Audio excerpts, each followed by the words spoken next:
Hello guys, तो आज हम लोग पढ़ने वाले हैं एरोसोल्स। ठीक है, ये फिजिकल फार्मास्यूटिक्स का टॉपिक है एरोसोल, जो कि आज हम पढ़ने वाले हैं। आपने काफ़ी एरोसोल्स देखे होंगे, जैसे कि हम इन्हेलर के तौर पर यूज करते हैं। ठीक है, तो या फिर एक तरह का बोले तो जैसे बर्थडे वगैरह में हमारा फोम्स वगैरह जो हमारा मतलब रहता है, स्प्रे टाइप के करते हैं तो फोम से निकलते हैं, तो वो भी एक तरह का क्या हुआ, एरोसोल्स ही बोलेंगे। ठीक है, तब समझते हैं कि एरोसोल्स होते क्या है, इनका डिफाइन करेंगे कैसे। तो ये aerosols is a pressurised dosages forms containing one and more therapeutics active ingredient. यानी कि ये क्या होते हैं, एक प्रेशराइज्ड डोजेज फॉर्म्स होते हैं। ठीक है, ये क्या होते हैं, एक प्रेशराइज्ड डोजेज फॉर्म्स होते हैं। प्रेशराइज्ड कहने का मतलब ये जो डोजेज फॉर्म उनमें कंटेंट होते हैं, जो कैन में हमारे भरे जाते हैं, उनको प्रेशर के थ्रू निकाला जाता है। इसी वजह से क्या बोलते हैं, प्रेशराइज्ड डोजेज फॉर्म होते हैं। ठीक है, जो कि एक और एक भी हो सकते हैं या फिर एक से ज़्यादा भी हो सकते हैं। और क्या हो सकते हैं, थेराप्यूटिक एक्टिव इंग्रेडिएंट। यानी कि थेराप्यूटिक्स कहने का मतलब क्या होता है, जो चीज़ हमारे डिजीज़ में क्योर करने के काम आए, यानी कि हमारे डिजीज़ को ठीक करने के काम आए, जिससे हम बेटर फील करें, उसी को क्या बोलेंगे, थेराप्यूटिक और एक्टिव इंग्रेडिएंट। यानी ठीक है, एक्टिव यानी कि वो तुरंत एक्टिव करते हैं, और इंग्रेडिएंट यानी कि जिस चीज़ को हम बोल रहे हैं, जो चीज़ इंग्रेडिएंट डाल रहे हैं, उसमें ड्रग्स डाल रहे हैं, उसको क्या बोलेंगे, ड्रग्स को इंग्रेडिएंट बोलेंगे। थेराप्यूटिक्स माने जो क्योर करने में काम आए। ठीक, तो यही हुआ हमारा क्या, aerosol is a pressurised dosages forms containing one and more therapeutics active ingredient. Okay, चलिए अब बात करेंगे कि aerosols works on the principle of reversible change of the state and release pressure. यानी कि जो हमारा एरोसोल काम करता है वो किस प्रिंसिपल पर काम करता है, रिवर्सिबल चेंज ऑफ स्टेट। यानी कि जो स्टेट, कभी आपने स्प्रे देखे होंगे तो उसमें क्या रहते हैं, स्प्रे में देखे होंगे कि लिक्विड रहते हैं, लेकिन जैसे ही हम उसको प्रेशर मतलब उसका जो नॉब होता है उसको क्लिक करते हैं, ठीक है, दबाते हैं, उसको प्रेशर देते हैं, तो क्या होता है, अंदर से जो निकलते हैं वो क्या होते हैं, गैस के फॉर्म में निकल जाते हैं। और वही चीज़ कुछ चीज़ होते हैं जो कि अंदर में क्या होते हैं, गैस के फॉर्म में होते हैं, बाहर में देखेंगे तो लिक्विड फॉर्म में होते हैं। जैसे कि मूव वगैरह देखे होंगे तो हम मारते हैं तो उस पर हमारे जो स्किन होते हैं पानी जैसा उस पर हो जाता है। तो ये क्या है, चेंज ऑफ स्टेट, यानी लिक्विड को गैस और गैस टू लिक्विड ये सब हो सकते हैं। तो इसी प्रिंसिपल पर पहला प्रिंसिपल क्या हुआ, रिवर्सिबल चेंज ऑफ स्टेट, और दूसरा प्रिंसिपल क्या हुआ, रिलीज ऑफ प्रेशर। यानी जैसे ही हम दबाते हैं तो क्या होता है, जो अंदर में प्रेशर से उसको भरा गया है, प्रेशर बाहर की ओर रिलीज करता है, उस चीज़ को, इंग्रेडिएंट को क्या करता है, रिलीज करता है। जैसे कि हम देख सकते हैं इसमें फिगर में आप देख सकते हैं। ठीक है, तो अब बात करेंगे कि पहला एरोसोल जो था इंसेक्टिसाइड डिस्कवर किया गया था। ठीक है, पहला एरोसोल कौन सा बना था, इंसेक्टिसाइड्स बना था। ठीक है, कब बनाया गया था, 1924 में बनाया गया था, और उसका नाम दिया गया था द बग एंड बॉम्ब्स नाम दिया गया था। ठीक है, पहला aerosol the bug and bomb था। ठीक, दूसरा the first pharmaceutical aerosol for the tropical administration. यानी दूसरा जो था हमारा एरोसोल था वो ट्रॉपिकल एडमिनिस्ट्रेशन के लिए बनाया गया था। यानी कि हमारे स्किन वगैरह जो होता है, स्किन वगैरह पर जो यूज़ किया जाता है, उसके लिए दूसरा एरोसोल बनाया गया था। ठीक, कब बनाया गया था, फर्स्ट पहली बार कब बनाया गया था, तो 1950 में बनाया गया था। तीसरा the local activity in respiratory tract. यानी कि लोकल एक्टिविटी के लिए, यानी कि क्या होता है, यानी कि कहे तो जो लोकल वे में काम करता है। जैसे हमें सडन क्या होते हैं, अस्थमा वगैरह आ जाते हैं, तो उस पर क्या करते हैं, हम एरोसोल तुरंत यूज करते हैं और हमारा तुरंत क्या कर देता है, इफेक्टिव हो जाता है, हमारा अस्थमा ठीक हो जाता है। तो ये लोकल एक्टिविटी के लिए बनाया गया है।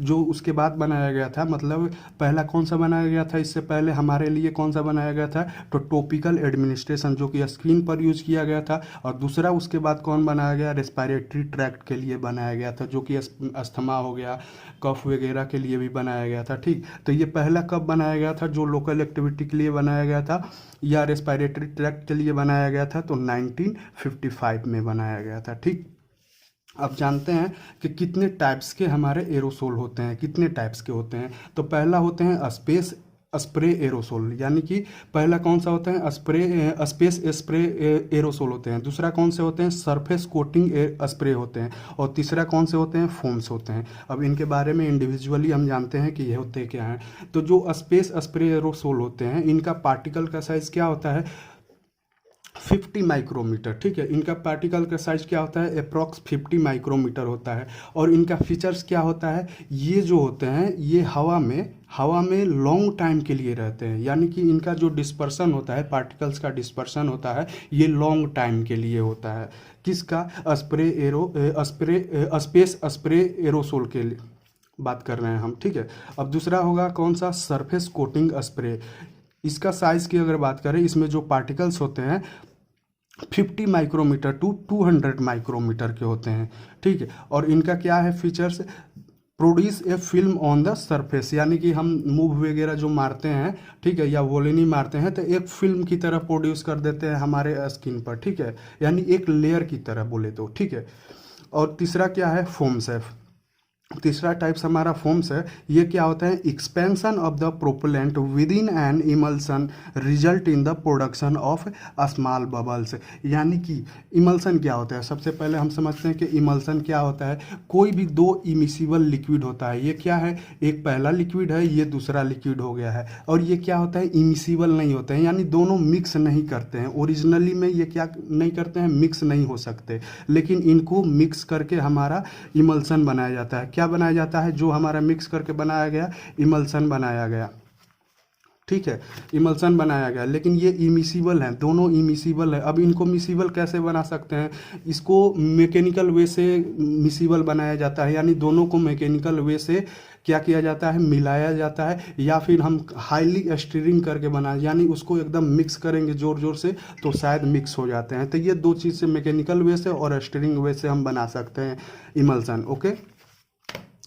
तो ये कह रहा है फोम्स में क्या होता है कि ये जो है प्रोपेलेंट, अब बात कर रहे हैं एक्सपेंशन ऑफ प्रोपेलेंट, यानी प्रोपेलेंट क्या होता है ये प्रेशर क्रिएट करने के काम आते हैं, अभी जस्ट आगे हम पढ़ने वाले हैं तो ये प्रोपेलेंट वो आपको समझ में आ जाएगा। तो ये क्या होता है मान लीजिए ये प्रोपेलेंट हो गए तो ये दो पार्टिकल्स के बीच में घुस जाते हैं, प्रेशर क्रिएट कर देते हैं और बबल्स फॉर्मेशन कर देते हैं। जैसे ही ये अब बाहर आते हैं तो क्या करते हैं बबल्स के फॉर्मेशन कर देते हैं प्रेशर के कारण, ठीक है। अब समझते हैं ये तीन चीज़ हो गए हमारे space spray aerosol, surface coating spray और फोम्स, ये तीन टाइप्स के हमारे एरोसोल होते हैं, ठीक है। अब यहाँ पर मैंने नोट में लिखा है कि एरोसोल का कंटेंट क्या होता है, कंटेंट वो क्या करते हैं। तो पहला चीज़ सॉल्वेंट, सॉल्वेंट क्या होगा ये होगा हमारा ड्रग्स, और दूसरा होगा प्रोपेलेंट जो कि हमारा प्रेशर रिलीज करेगा, प्रेशर के लिए रिस्पॉन्सिबल होता है। क्या होता है प्रेशर के लिए रिस्पॉन्सिबल होता है ये, ठीक। याद करने के लिए पी से प्रोपेलेंट पी से प्रेशर हो जाएगा, ठीक। तो ये क्या करते हैं हम जो ड्रग्स कंटेनर में भरते हैं उनको ये प्रेशर प्रोड्यूस करते हैं। जैसे देखिए आप फिगर में यहाँ देख सकते हैं ये क्या कर रहे हैं ऊपर वाले हमारे ये जो लेयर हैं ये गैस के हैं जो कि प्रोपेलेंट हैं, और ये क्या कर रहे हैं कि सॉल्वेंट जो हमारा ड्रग्स है उन पर क्या कर रहे हैं प्रेशर क्रिएट कर रहे हैं, जिसके वजह से ये ट्यूब के थ्रू बाहर आ रहे हैं, ठीक है। अब समझते हैं कि एरोसोल के कंपोनेंट्स क्या क्या होंगे, क्या क्या चीज़ से मिलके हम हमारा पूरी तरह से एक एरोसोल तैयार किया जाता है, ठीक। तो पहला होंगे प्रोडक्ट कंसंट्रेट, यानी कि बोले तो इनको ड्रग्स बोलेंगे, जो हम ड्रग्स यूज़ करेंगे उनमें, ठीक। क्या ड्रग्स जो यूज करेंगे, जैसे कि मान लीजिए हमें अस्थमा हुआ है तो कौन सा यूज करेंगे सॉल्ब्यूटामोल यूज करेंगे, सॉल्ब्यूटामोल यूज करेंगे, ठीक है। तो ये जैसे कि प्रोडक्ट कंसंट्रेट यानी जो हम उसमें ड्रग्स अप्लाई कर रहे हैं एक पार्टिकुलर डिजीज़ के लिए, ठीक है। जो पार्टिकुलर डिजीज़ मान लीजिए हमको हुआ है जैसे कि अस्थमा हुआ है तो हम प्रोडक्ट कंसंट्रेट के लिए सॉल्ब्यूटामोल उसमें डालेंगे, ठीक। अब दूसरा क्या होता है प्रोपेलेंट, अब जो सॉल्ब्यूटामोल डाले हैं उसमें प्रोपेलेंट जो कि एक गैस होता है वो क्या करेगा कि उस पर प्रेशर क्रिएट करेगा, बहुत हाई प्रेशर क्रिएट करता है और उसको प्रेशर के साथ बाहर फेंक देता है। जैसे ही हम दबाते हैं प्रेशर बढ़ता है और ज़्यादा, और वो क्या करता है बाहर की ओर एक्सपेल करता है। तो प्रोपेलेंट का मेन काम क्या हुआ कि ये प्रेशर क्रिएट करके बाहर कर जो ड्रग्स हमारा है उसको बाहर करते हैं, ठीक। इसके बारे में हम डिटेल अभी जस्ट पढ़ेंगे। और वाल्व और कंटेनर, वॉल्व और एक्वेटर जैसे जो भी मशीनरीज है, पाइप वगैरह जो हम दाबते हैं, ऊपर में जो नॉब होता है, वो सब किस में आएंगे? वॉल्व एंड एक्वेटर में आएंगे, तो इसको भी पढ़ेंगे। और तीसरा जो कंटेनर हुआ, जो बाहर जैसे टीन का हो गया, जिस चीज़ का हो कंटेनर, पूरे कंटेनर की मैं बात कर रहा हूँ, तो ये चीज़ हम पढ़ रहे हैं। चलिए तो हम स्टार्ट करते हैं। प्रोडक्ट कंसनट्रेट यानी कि हमारा ड्रग्स हो गया, इसको अब पढ़ने की ज़रूरत नहीं है, जो भी हम ड्रग्स डालेंगे वो हमारा प्रोडक्ट कंसनट्रेट हो गया, ठीक। दूसरा प्रोपेलेंट, अब प्रोपेलेंट की बात करते हैं, ठीक। अब ये क्या है? प्रोपेलेंट का मेन काम क्या है, फंक्शन क्या है? Responsible for creating pressure gradient in the container. Bracket में मैंने लिखा है कि for expel the product from the container, यानी कि ये क्या करते हैं, ये किस चीज़ के रिस्पॉन्सिबल, किस चीज़ के लिए रिस्पॉन्सिबल होते हैं? Creating pressure gradient. मैंने सब कुछ बता दिया है कि प्रेशर क्रिएट करते हैं, जिसके वजह से बाहर हमारा क्या आता है? प्रोडक्ट, जो भी हम प्रोडक्ट डाले हैं, जो भी ड्रग्स डाले हैं, तो ये एक्सपेल ऑफ द प्रोडक्ट के लिए काम करते हैं, प्रेशर क्रिएट करके, ठीक। अब देखो, माने तो ये क्या है? हर्ट ऑफ द एरोसोल बोल सकते हैं इसको। प्रोपेलेंट को क्या बोलेंगे? Hurt of the aerosol. क्यों? अगर एरोसोल नहीं रहेगा तो हमारा कंटेनर में भरा हुआ ड्रग्स बाहर आएगा ही नहीं, समझ गए? बाहर आएगा ही नहीं जब तक से एरोसोल उसमें नहीं रहेगा। तो चलिए, ये प्रोपेलेंट की सॉरी एरोसोल, मतलब कहना क्या यही है कि जो हम ड्रग्स कंटेनर में भर रहे हैं वो बाहर आएगा ही नहीं जब प्रोपेलेंट हमारा नहीं रहेगा। जब हमारा क्या नहीं रहेगा? प्रोपेलेंट नहीं रहेगा। अब प्रोपेलेंट की बात करें तो ये 2 टाइप्स के हैं। लिक्विफाइड गैस उसमें हम भर सकते हैं, या फिर कंप्रेस्ड गैस भर सकते हैं, ठीक है। अब बात करते हैं कि कौन कौन से प्रोपेलेंट हम कब यूज़ करेंगे, ठीक है। कौन कौन से प्रोपेलेंट हम कब यूज़ करेंगे? अगर हमें ओरल यानी कि ओरली लेना हो, या फिर इनहेल करना हो, यानी कि सांस नाक के थ्रू हमारा जो है, अगर उसको इनहेल करें या माउथ के थ्रू उसको अंदर में खींचे, तो उस चीज़ को मैं बोल रहा हूँ कि ओरल और इनहेलेशन। तो ओरल और इनहेलेशन अगर हमें करना होगा तो कौन सा प्रोपेलेंट के तौर पर यूज करेंगे? कौन सा? तो ट्राइक्लोरोमोनोफ्लोरोमीथेन यूज करेंगे। क्या यूज करेंगे? ट्राइक्लोरोमोनोफ्लोरोमीथेन, या फिर डाइक्लोरोमोनोफ्लोरोमीथेन यूज कर सकते हैं। अब देखिए, यहाँ पर ये जो चीज़ होते हैं, इनको क्यों यूज करते हैं? ये नॉन टॉक्सिक होते हैं, यानी कि ये हमें हार्म नहीं करते हैं, इनसे हमारे बॉडी पर कोई इफेक्ट नहीं पड़ती है। दूसरा चीज़ के इन्फ्लेमेबल होते हैं, यानी कि इनमें कोई भी फ्लेमेशन नहीं होती है। अगर बहुत सारे हमने स्प्रे देखे हैं, जैसे स्प्रे आप कर रहे हैं, वहाँ पर माचिस की स्टिक डाल देंगे जलाकर, तो तुरंत क्या होते हैं? फ्लेम पकड़ लेते हैं। तो ये क्या होता है? इनफ्लेमेबल, या इसको बोले तो नॉन फ्लेमेबल होगा, ठीक है, नॉन फ्लेमेबल, ठीक है। और तीसरा चीज़ होता है क्या, कि ये जो है इनका हाई कॉस्ट होता है, इस वजह से इनको कम ही यूज़ करते हैं हम, ठीक है। अब बात करेंगे लिक्विफाइड गैस की। लिक्विफाइड गैस की सेकेंड पार्ट की, जो कि हम स्किन, अभी हमने क्या पढ़ा था, जो हमारा ओरल अगर यूज़ करना होगा या इनहेलेशन, तो हम ट्राइक्लोरोमोनोफ्लोरोमीथेन यूज करेंगे, या फिर डाइक्लोरोमोनोफ्लोरोमीथेन यूज करेंगे। अब हमारा अगर स्किन पर यूज करना होगा तो हम हाइड्रोकार्बन्स यूज करेंगे। हाइड्रोकार्बन्स में कौन सा यूज करेंगे? प्रोपेन यूज कर सकते हैं, या फिर ब्यूटेन यूज कर सकते हैं। तो ये हमारे क्या थे? लिक्विफाइड प्रोपेलेंट थे, यानी कि लिक्विफाइड प्रोपेलेंट्स के ये क्या थे? पार्ट थे। अब बात करेंगे कि दूसरा पार्ट, जो कि प्रोपेलेंट का दूसरा पार्ट, यानी दूसरे तरह से बोले तो कंप्रेस्ड गैस भी होते हैं, ठीक है। कंप्रेस्ड गैस कैसे करेंगे? कौन कौन से यूज कर सकते हैं? नाइट्रोजन यूज कर सकते हैं, CO2 यूज कर सकते हैं, समझ गए? ये स्टेट्स हैं, यानी कि 2 स्टेट्स, एक लिक्विफाइड गैस होते हैं और एक कंप्रेस्ड गैस होते हैं। तो ये प्रोपेलेंट 2 टाइप्स के थे। अब इनको कैसे यूज करना था ये हमने बता दिया है, कब कैसे यूज करना है, कब कौन सा यूज करना है, तो ये आप समझ सकते हैं। चलिए अब बात करते हैं, हमारा ये कंप्लीट हो गया, प्रोडक्ट कंसंट्रेट कंप्लीट हो गया, प्रोपेलेंट कंप्लीट हो गया। अब वाल्व एंड एक्वेटर की बात करते हैं, ठीक। अब देखिए, जो वाल्व एंड एक्वेटर होते हैं, इनमें 5 पार्ट होते हैं, यानी ऊपर से जो हम प्रेस करते हैं, नीचे जो पाइप रहता है, पूरा जो है वो 5 पार्ट्स में, जैसे फिगर में आप देख सकते हैं यहाँ पर, ये 5 पार्ट्स में डिवाइड होते हैं। तो चलिए, पहला पार्ट्स होता है हमारा फेरुले, और उसी को हम क्या बोलेंगे? माउंटेनिंग कैप बोलते हैं, जो हमारा कैप होता है, ठीक। ये किसका काम आते हैं? For the attachment of valve to the container, यानी जो हमारा कंटेनर होगा, जैसे स्टील का हो या फिर टीन का हो, जो भी कंटेनर होगा उससे क्या करते हैं, ये मेनली जो है अटैचमेंट का काम करते हैं। और जो ये माउंटेनिंग कैप होता है, इन्हीं के थ्रू हमारा क्या होता है, पाइप और जो भी प्रेशर क्रिएट करने के जैसे स्टेम्स वगैरह, गैस्केट, स्प्रिंग्स, ये अटैच रहते हैं, ठीक है, उसी के थ्रू अंदर जाते हैं। दूसरा हमारा कंपोनेंट है स्टेम। स्टेम का क्या काम है, when stem is pressed the product is emitted, यानी जो हम ऊपर से प्रेशर लगा रहे हैं तो ओरिजिनली कौन सा प्रेस्ड होता है, ये स्टेम ही होता है। ये जो चीज़ है ये स्टेम ही होता है जो कि प्रेस्ड करते हैं हम, ठीक है, वो दबाते हैं वहीं दबता है, ठीक। और उसी के कारण क्या होता है, हमारा प्रोडक्ट जो होता है बाहर आ जाता है।